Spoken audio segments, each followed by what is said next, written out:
ఈనాడు చూస్తే ఆత్మహత్యలు ఆపాలి, విద్యార్థుల కోసం మానసిక కౌన్సిలర్లు తప్పనిసరి, విద్యా సంస్థలు హాస్టళ్లలో నియమించాలి, దేశవ్యాప్తంగా వర్తించేలా 15 మార్గదర్శకాలు. విశాఖలో నీట్ విద్యార్థిని మృతి కేసులో సుప్రీం తీర్పు, ఆ కేసును సిబిఐకి అప్పగించాలని ఆదేశం.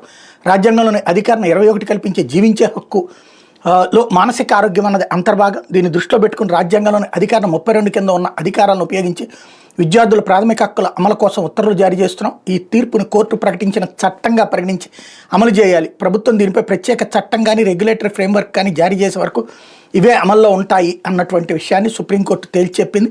విద్యార్థుల మానసిక ఆరోగ్యం పట్ల సుప్రీంకోర్టు తీవ్ర ఆందోళన వ్యక్తం చేస్తే వారి మానసిక ఆరోగ్యాన్ని కాపాడాలని, ఒత్తిడికిలోనే బలవన్మరణాలకు పాల్పడకుండా నివారించాలని ఆదేశించింది. 100 మంది విద్యార్థులపై ప్రతి విద్యా సంస్థ తప్పనిసరిగా క్వాలిఫైడ్ కౌన్సిలర్ లేదా సైకాలజిస్ట్, సామాజిక కార్యకర్త నియమించుకుని విద్యార్థులకు కౌన్సిలింగ్ ఇప్పించాలని నిర్దేశించింది. ఈ విషయం మీద 15 అంశాలతో మార్గదర్శకాలు జారీ చేసింది.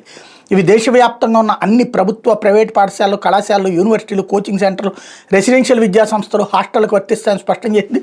తీర్పు కాపీని రాష్ట్రాలకు పంపి ఈ మార్గదర్శకాల అమలుకు వెంటనే చర్యలు చేపట్టేలా చూడాలని ఆదేశించి దీనిపై కేంద్ర ప్రభుత్వం 90 రోజుల్లోగా చర్యా నివేదికను సమర్పించాలని నిర్దేశించింది. విశాఖపట్నంలో కోచింగ్ ఇన్స్టిట్యూట్లో నీట్ శిక్షణ పొందిన పశ్చిమ బెంగాల్ యువత అనుమానాస్పద మృతిపై సిబిఐ దర్యాప్తుకు ఆదేశించాలని నమోదైన కేసులో తీర్పిస్తూ సుప్రీంకోర్టు ఈ ఆదేశాలు జారీ చేసింది. ఈ మరణానికి సంబంధించిన ఆంధ్రప్రదేశ్, పశ్చిమ బెంగాల్లో 2 వేర్వేరు ఎఫ్ఐఆర్ నమోదైనటువంటి నేపథ్యంలో సిబిఐ దర్యాప్తుకి ఆదేశిస్తూ ఇక్కడ కోర్టు ఉత్తర్వులు ఇవ్వడం అన్నటువంటిది కీలకమైనటువంటి పరిణామం. సుప్రీంకోర్టు నేరుగా ఈ నేపథ్యంలోనే అందరికీ కలిపి ఇచ్చేసింది తీర్పు. దేశవ్యాప్తంగా పరిష్కరించడం కోసమని తమ పరిధిలోకి రాదంటూ ఏపీ హైకోర్టు గత ఏడాది 14 ఇచ్చిన తీర్పుని కొట్టేసింది. ఈ కేసును సిబిఐకి అప్పగించాలని ఆదేశించింది. మేరకు జస్టిస్ విక్రమనాథ్, జస్టిస్ సందీప్ మోహతాలతో కూడిన ధర్మాసనం శుక్రవారం తీర్పు వెలువరించింది. ఇందులో అద్భుతమైనటువంటి మార్గదర్శకాలు ఇచ్చింది.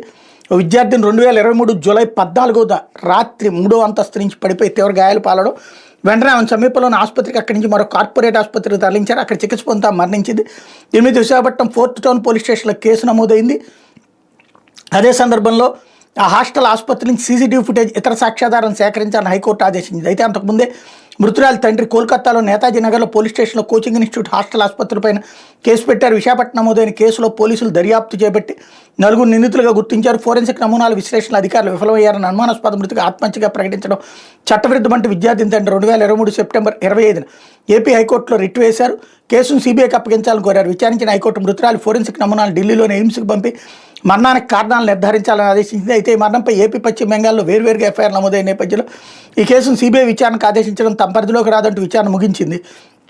మృతురాలి తండ్రి సుప్రీంకోర్టును ఆశ్రయించగా విద్యార్థిని అసహజ మరణంపై దర్యాప్తును వెంటనే సిబిఐకి అప్పగించాలి. సిబిఐ డైరెక్టర్ దీనిపై వెంటనే కేసు నమోదు చేసి ఎస్పీ స్థాయి అధికారి పర్యవేక్షణలు దర్యాప్తు చేయించాలని ఆదేశించింది.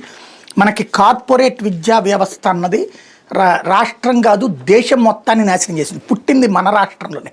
ఈ దరిద్రానికి కారణం మన రాష్ట్రంలోనే. ఒక బ్రాయిలర్ కోళ్ళను తయారు చేసినట్టు తయారు చేసింది. దాంట్లో చదివినటువంటి వాళ్ళు సైకలాజికల్గా డిసప్పాయింటెడ్ జీవితకాలం గడిపేటటువంటి పరిస్థితిని సృష్టించినటువంటి సిచ్యుయేషన్లో సుప్రీంకోర్టు అయిన బాధ్యతగా ఈ తీర్పిచ్చినందుకు అభినందించాలి. లేకపోతే బంగారు